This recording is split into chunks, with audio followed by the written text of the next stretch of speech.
Hello everyone, आप सब कैसे हो। आई होप सब अच्छे होंगे। मिलते हैं आज एक न्यू व्लॉग के साथ। आज मैं अपनी बेटी के स्कूल गई सुबह सुबह। आज इसके स्कूल में कुछ फंक्शन था, पहले कुछ स्कूल में कराया। ये लड़का मेरे पास आ रहा था बार बार, क्योंकि मैंने मांग में सिंदूर लगाया हुआ था और उसको लग रहा था शायद मेरी मांग में मतलब ब्लड लग गया। फिर बोल रहे निव्या अम्मा ओप्पो ओप्पो, पता नहीं कैसे बोल रहा था।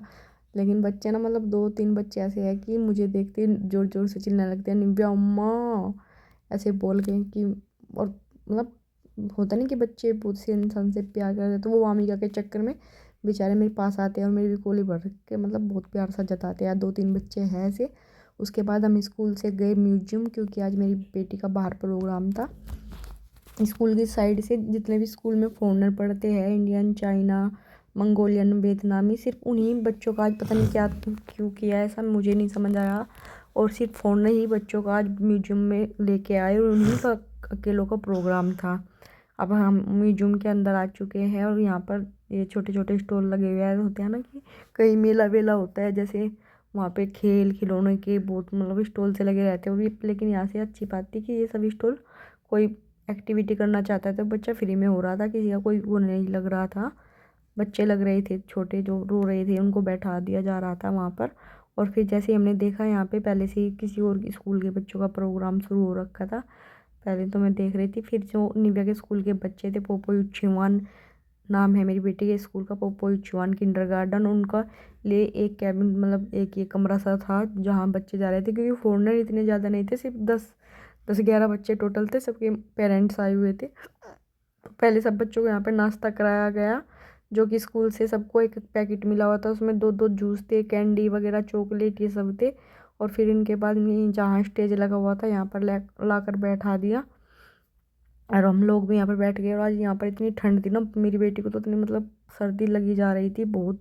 जैसे उसको ये टी शर्ट उतार रहे थे, ऊपर से जैकेट थी इसकी, तो बहुत दांत बजा रही थी गिड़ गिड़ करके। और उसके बाद ये सब देखो स्टेज पर चले गए। ये जितने भी बच्चे हैं ये सब फॉरेनर ही है, कोई भी कोरियन मतलब कोरिया का बच्चा नहीं है इनमें, सब चाइना, मंगोलियन, वियतनामी। लेकिन जो अदर कंट्री है ये चाइना, वियतनाम और मंगोलियन, ये सब ना कोरियन जैसे ही लगते हैं।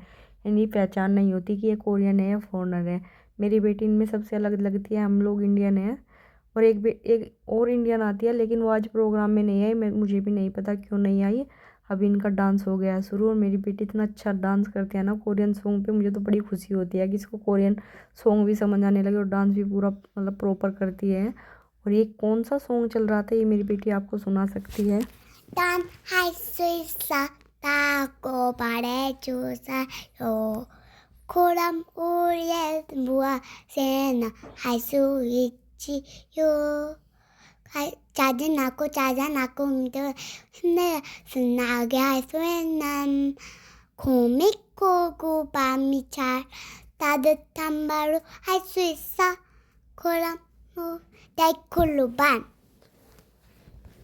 ये सॉन्ग था जो भी इसने बोला, क्योंकि इसको डांस भी स्टेप 2 बाय स्टेप कर रही थी, क्योंकि इसको सॉन्ग पूरा लर्न था। 2 ही मिनट का सॉन्ग था और इनको लगातार इसी सॉन्ग पे डांस किया था। और ये एक दिन बोल रही थी आकर कि मम्मा, जो हम इंडियन फ्रेंड है और मेरे जो अलग फ्रेंड है, हम लोगों को अलग डांस कराते हैं, पता नहीं। अभी 16 मई में फिर से इसके स्कूल में प्रोग्राम है, बोल रही उनके लिए अलग से सबके साथ तैयारी होती है। तो मुझे समझ नहीं आया, मैंने सोचा शायद इंडियन सॉन्ग चलाएंगे वहाँ पर। तो आज जाकर पता चला जो वो सब फॉरेनर बच्चे थे, तो उनको अलग प्रैक्टिस कराई जा रही थी। और कोरिया के जो बच्चे तो ना प्रोग्राम में गए ही नहीं, पता नहीं क्यों नहीं ले जाया गया, मुझे तो समझ नहीं आया। लेकिन मेरी बेटी को कोरियन सॉन्ग समझ आता है, बड़ा अच्छा लगता है, बहुत ही अच्छा डांस कर रही है मेरी बेटी। आप लोग भी कमेंट में ज़रूर बताना मेरी बेटी ने कोरियन सॉन्ग कैसा गाया और कैसा कोरियन सॉन्ग पर वो डांस कर रही है। किस किस को मेरी बेटी का डांस पसंद आया और किस किस को कोरियन लैंग्वेज में थोड़ा बहुत सॉन्ग समझ आया। और मतलब बच्चे अभी सॉन्ग बंद हो गया था लेकिन फिर भी मस्ती कर रहे थे। अभी उनका भी एक सॉन्ग पर अभी और डांस होगा, उस पर भी उन लोगों ने बहुत अच्छा डांस किया और सब क्लैपिंग कर रहे हैं। मेरी छोटी बेटी जब सब क्लैपिंग कर रहे थे तो वो भी बार बार क्लैपिंग कर कर दिखा रही थी। और बड़ी मतलब बच्चे होते हैं ना कि भीड़ भाड़ जगह देख के रोने लगते हैं, और मेरी बेटी तो इतनी मतलब छोटी बेटी भी फुल एंजॉय कर रही थी, बड़ी मस्ती से चीख चीख के चिल्ला रही थी। और तालियां बजा रही थी सबको देख देख के। और डांस तो अभी खैर उससे होता नहीं, लेकिन वो भी करने की कोशिश कर रही थी। जैसे ही सॉन्ग बज रहा था, फुल वॉल्यूम में सॉन्ग बज रहे थे, तो उसको भी अच्छा लग रहा था। वो भी डांस करने की गोदी में, अपने डैडी की गोदी में बार बार डांस कर रही थी और बहुत हंस रही थी तेज तेज।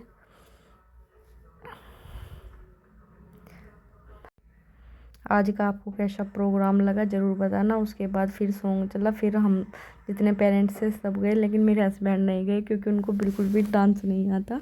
और उन्होंने आज पहले ही बोल दिया मैं डांस नहीं करूँगा। पिछली बार मेरी मजबूरी थी क्योंकि मैं प्रेग्नेंट थी, फिर वो वामिका बहुत छोटी थी। 2-3 बार हम ऐसे प्रोग्राम हो लिए जिनमें पेरेंट्स भी डांस करते हैं, और फिर मैंने भी कोरियन सॉन्ग पर डांस किया।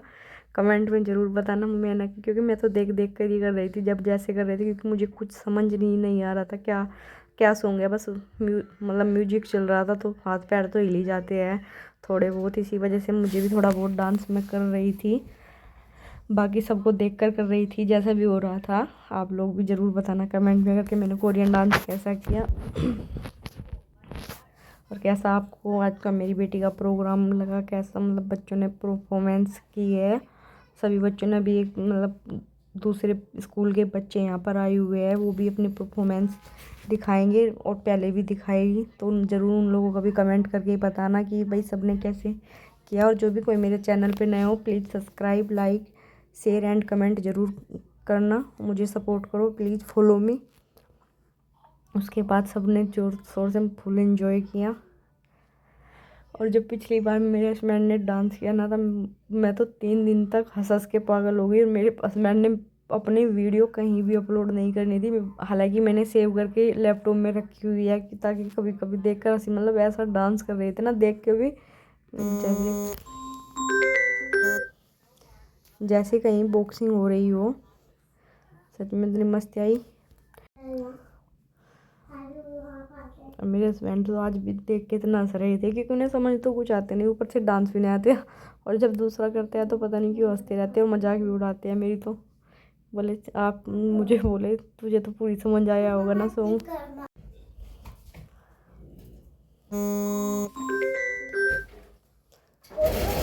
उसके बाद देखो ये ऐसे हाथ कर रहे तो सब अपने हैंड से गाना ख़त्म होने के बाद हार्ट शेप बना रहे थे।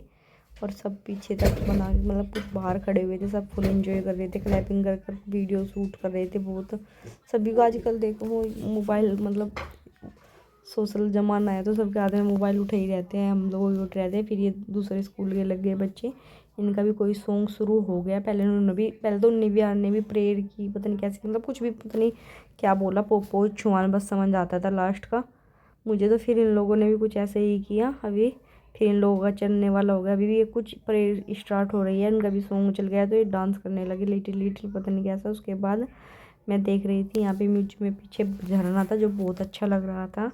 मैंने सोचा चलो उसको देख के आती हूँ। पहले मतलब मिरर में वो देख रही थी, फिर मैं इसके आस पास आई। पहले तो मैंने रास्ता ढूंढा बहुत देर तक किधर को निकलना है, क्योंकि बीच में लिफ्ट थी और फिर मिरर लगे हुए थे चारों तरफ, को दिखाई नहीं दे रहा इसका गेट किधर था। फिर मेरे को मिल गया, मैं और निव्या वामिका तीनों मिस झरने के पास घूम के आए। देखा कैसा लगा ज़रूर बताना आपको आज का व्लॉग कैसा लगा कमेंट में करके। उसके बाद हम म्यूजियम में अंदर आए। मतलब म्यूजियम में घूमना तो मुझे कुछ खास नहीं लगा क्योंकि कुछ समझ नहीं आता, खाली तस्वीर देख लो, लैंग्वेज समझ नहीं आती लिखी हुई, कौन क्या था। फिर ये एक पहले मुझे मैंने सोचा क्या चैन सी रखी है गोल्ड की, लेकिन पास से जाके देखा ये जो कोट पे पाउच लगाते हैं वो रखा हुआ था, पता नहीं गोल्ड का था कैसा था, किसी राजा महाराजा का होगा इनका। ये सब लगे हुए थे राजा महाराजा जो भी होंगे इनके, मुझे नहीं पता क्योंकि मैं कोरिया के बारे में इतना कुछ ना जानती ना जानना चाह रही, मतलब पढ़ती नहीं हूँ इस चीज़ के बारे में। तो मैंने वहाँ भी कुछ नहीं पढ़ा क्योंकि कोरियन लैंग्वेज में लिखा हुआ था, तो मतलब होता है ना एक बस घुस गए तो टाइम पास करने के लिए पूरा देख लेते, तो इसलिए मैं देख के आई हूँ अंदर तक पूरा क्या था क्या नहीं। और बीच में सब इतना बड़ा नक्शा बना हुआ था, ये शायद कोरिया का ही नक्शा बना होगा, जाहिर सी बात है ये कोरिया का बहुत बड़ा नक्शा। और चारों इसके भी चारों तरफ ये थमले से रख के इन पर भी फ़ोटो से लग के लिखा हुआ रखा था, लेकिन मुझे क्या ही करना था पढ़कर ट्रांसलेट करते। मैंने सोचा चलो छोड़ो। फिर मेरी बेटी ने बाहर से लिया क्योंकि स्टॉल लगे हुए थे खाने के, कुछ ज़्यादा हमारा तो वेज बाहर मिलता नहीं, यहाँ पर बहुत कम मिलता है। फिंगर फ्राइज़ मिल रहे थे, मिल रहा था पोटैटो का पता नहीं क्या। शाम के टाइम फिर घर आने के बाद हम लोग गए पार्क में। मामी का डैडी के साथ मस्ती कर रही थी। पहले इसने झूला फिर इस घोड़े पे इतनी मस्ती करती है ये, जो भी आता है सीट पे बैठाता है इसको, तो उसको भी आदत सी पड़ गई। डैडी तो सैटरडे संडे आते हैं इसकी पार्क। फिर उसके बाद ये देखो स्लाइड की इसने 2-3 बार से। कितनी डरती नहीं है ये भी। निविया भी छोटी थी तो वो भी किसी चीज़ से नहीं डरती थी, और तब से उसे झूले की आदत लगी हुई है। वो अकेली झूले में बैठ जाती थी 1-1.5 साल की। और आज इसके डैडी ने मामी के साथ भी किया, अकेली को झूले में बैठा रहे थे, मैं गिर जाएगी, मुझे बहुत डर लग रहा था। उसके बाद निविया को उन लोगों ने एक कोरियन लड़की मतलब निविया के साथ खेल दिया, तो आज बैठा लिया। पहले तो खुद के बाल सेट किए इन्होंने, फिर निविया की दोनों पोनी खोल कर बोले आजा तेरा भी हेयर स्टाइल बनाएंगे। तो निविया के भी हेयर स्टाइल बनाना शुरू कर दिया। मुझे इसके डैडी भी बहुत हंस रहे थे। मैं बोली ये ना रोज़ कुछ ना मतलब करते हैं निविया से बेचारे, ऐसे नहीं कि 2-3 लड़कियाँ और भी होती है तो बड़ा ही प्यार करती है। और निविया की भी हार्ट शेप इन लोगों ने चोटी बना दी है। और मुझे बहुत हंसी आ रही थी निविया कितना आराम से बनवा रही। घर तो बहुत चिल्लाती है बाल फट गए, लेकिन आज कुछ नहीं बोल रही, बैठ के मस्ती से बनवा रही है। कैसा लगा निविया का हेयर स्टाइल आपको, उन बच्चों ने कैसा बनाया? देखो बिल्कुल हार्ट शेप बनाती है और निविया कितनी खुश हो रही है, हाथ से पकड़ पकड़ देख रही कैसी बन गई। ये कभी भी बनवा लेती है इनसे जिस दिन पार्क में फ्री होती है। आज का व्लॉग यहाँ तक ही, बाय, मिलते हैं नेक्स्ट व्लॉग में।